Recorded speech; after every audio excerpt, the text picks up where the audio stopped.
중동에서 또 전쟁이 떠졌습니다.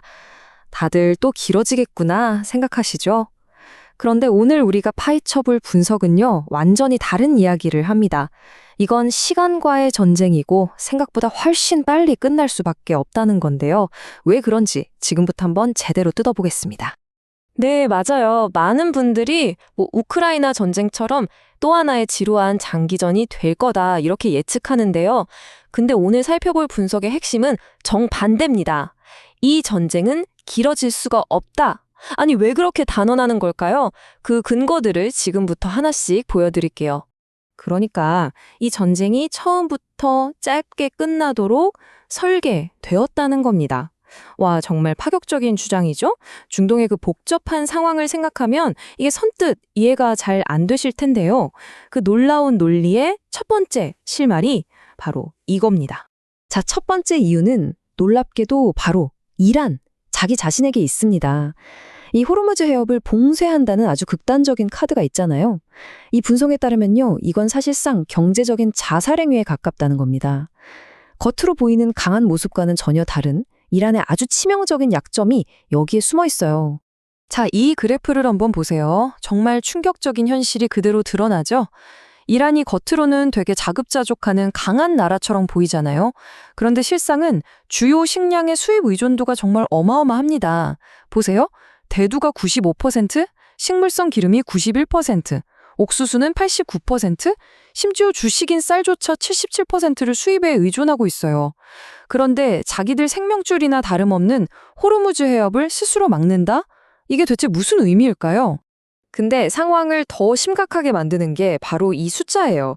42%. 이게 뭐냐면요. 전쟁이 터지기도 전에 이란의 연간 식품 물가 상승률이 이미 이랬다는 겁니다.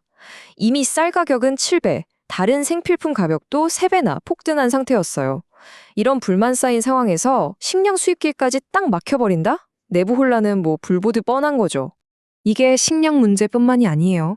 이란 정부 재정의 절반 이상, 최대 55%가 어디서 나오냐면 바로 석유랑 가스 수출에서 나옵니다.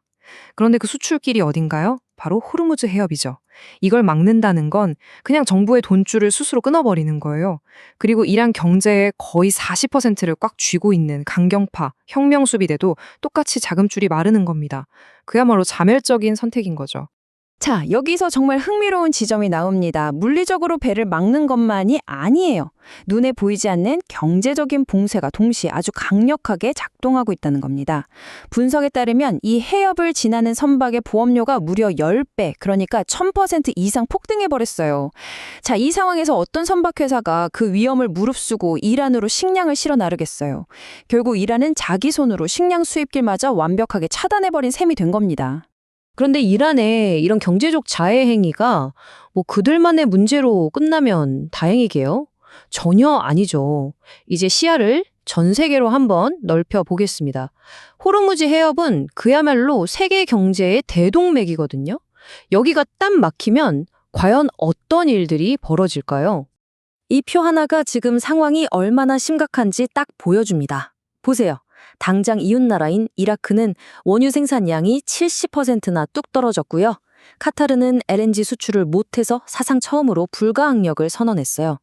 이건 그냥 우리 망했다는 선언이나 다름없어요. 자, 그럼 에너지를 수입하는 나라들은 어떨까요? 고통이 훨씬 심각하죠. 일본은 원유의 95%, 우리나라는 75%를 중동에 의존하고 있어요. 파키스탄은 LNG 수입의 99%가 막혀버렸습니다. 전 세계가 비상인데 이 나라들이 이 사태를 그냥 가만히 구경만 하고 있을까요? 절대 아니죠. 아니, 그러면 이란은 도대체 왜 이렇게 전 세계를 적으로 돌릴 만한 상식적으로 이해가 안 되는 결정을 내린 걸까요? 그 해답은 이란의 이 분열된 권력 구조에 있습니다. 겉으로는 서방과 협상하려는 페즈시키안 대통령의 공식 정부가 있어요. 하지만 진짜 힘, 그러니까 경제와 군사력을 꽉 쥐고 있는 건 바로 강경파 혁명수비대 IRGC입니다. 이들은 정부랑 별개로 독자적으로 움직여요. 바로 이들이 호르무즈 봉쇄 같은 극단적인 결정을 밀어붙일 수 있는 실제 권력이라는 거죠. 자, 이제 이 분석에서 가장 흥미롭고 어떻게 보면 가장 역설적인 부분으로 넘어가 보겠습니다. 이 중동의 엄청난 혼란이 아주 뜻밖에도 미국에게는 굉장한 전략적 이점을 가져다 준다는 주장입니다. 아니, 전쟁이 났는데 어떻게 미국한테 이득이 될 수 있다는 걸까요?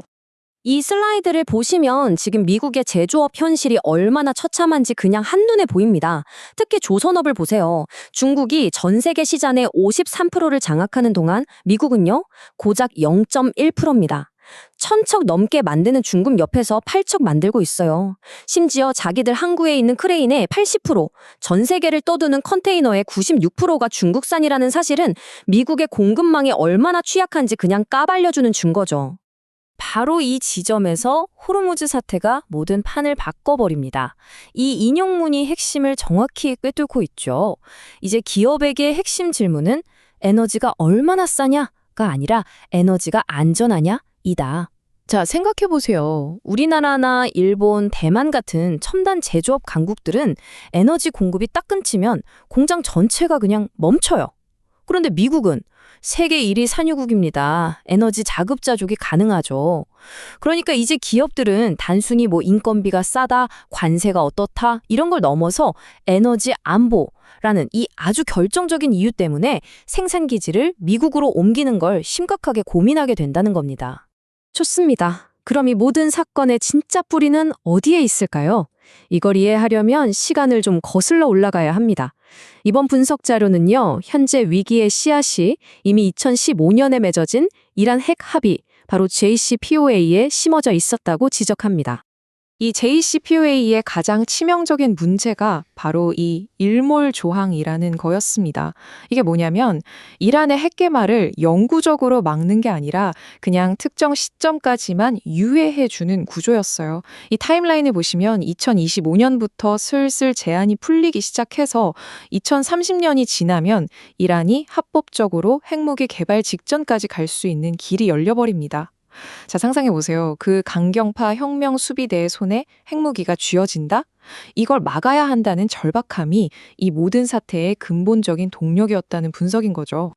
자, 이제 지금까지 흩어져 있던 모든 조각들을 한번 맞춰보겠습니다. 이 짧고 격렬한 분쟁 뒤에는 과연 어떤 최종 목표가 숨어 있는 걸까요? 분석에 따르면 서로 긴밀하게 연결된 4가지의 핵심 전략이 있다고 합니다. 네, 핵심은 바로 이 4가지입니다. 첫째, 그 일몰 조항의 효력을 발휘하기 전에 이란의 핵무장 가능성을 원천적으로 차단한다. 둘째, 세계 경제의 동맥인 호르무즈 해협의 안정성을 장기적으로 확보한다. 셋째, 에너지 안보를 강력한 무기로 삼아서 첨단 제조업의 미국 복귀, 즉 리쇼어링을 가속화시킨다.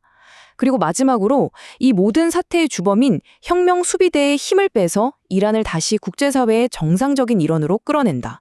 이 4가지 목표가 마치 톱니바퀴처럼 딱딱 맞물려 돌아가고 있다는 게 이 분석의 최종 결론입니다.